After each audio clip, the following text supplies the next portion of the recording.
my channel, Bake Cuisine!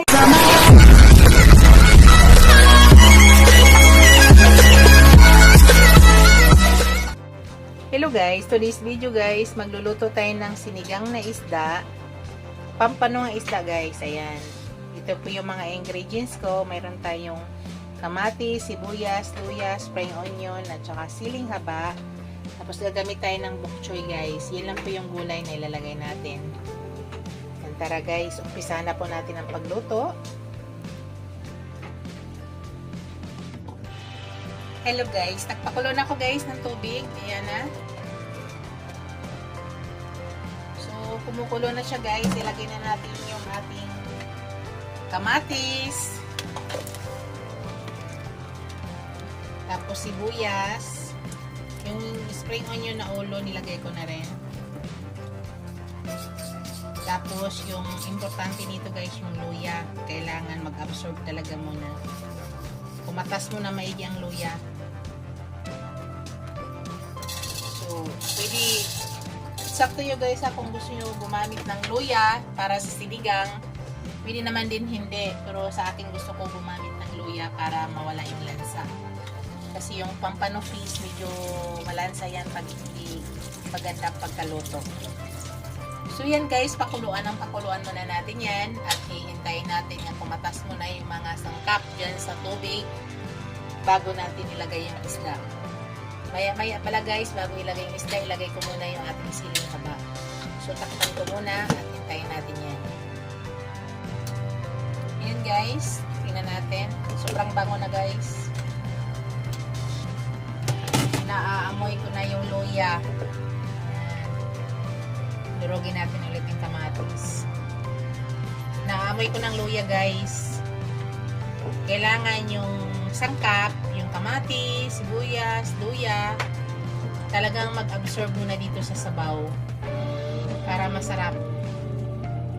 Ito yung nagdadagdag ng nakakaibang aroma sa ating sinigang. Yan dyan guys, ilagay na natin yung sili ko, siling haba, at saka ilagay na natin yung isda natin. Yung apoy guys, naka medium heat lang tayo, wag lakasan para hindi po bigla ang pagkaluto ng isda, dahan-dahan lang din siya.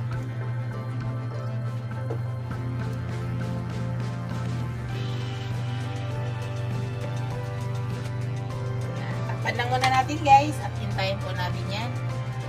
Pakita ko sa inyo mamaya. Hello guys, tingnan natin. Dito guys, ilalagay ko na yung aking sinigang mix para kumapit na yung asim.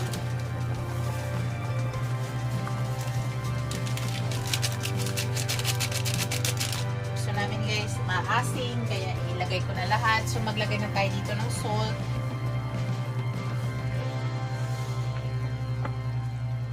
Lagyan na rin tayo ng salt. Para habang niluluto natin yung fish, may lasa na.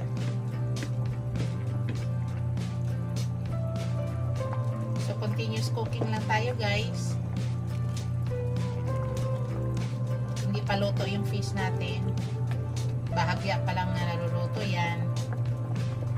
So, nilagay ko lang paasim at saka naglagay tayo ng asin para yung sabaw ay may lasa na habang niluluto natin. Ang bango ng luya guys. Ito yung nakakaiba ngayon ng sa sinigang ko, may luya. Actually pag nagsisigang naman ako ng isda, nilalagyan ko ng luya. Nakakadagdag yan guys, nga nakakatanggal ng lansa.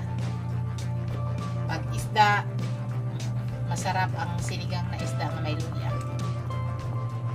So, hintayin lang natin guys. Takpan ko lang, tapos hindi ko lang isarado maigi kasi aapaw. Pakita ko sa inyo mamaya guys. Hello guys, tingnan natin guys.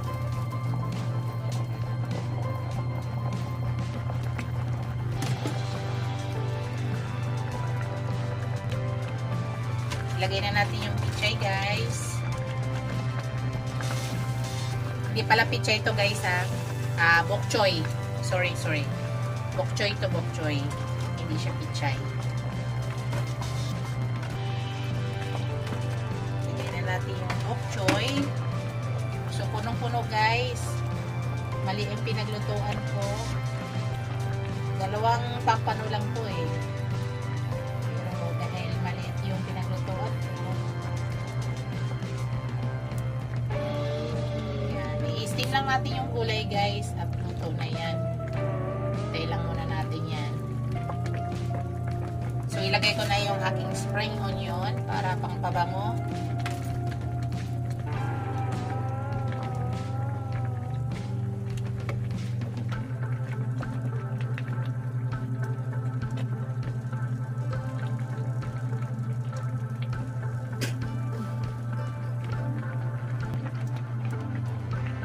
Yan, guys, luto na yung ating sinigang na isda.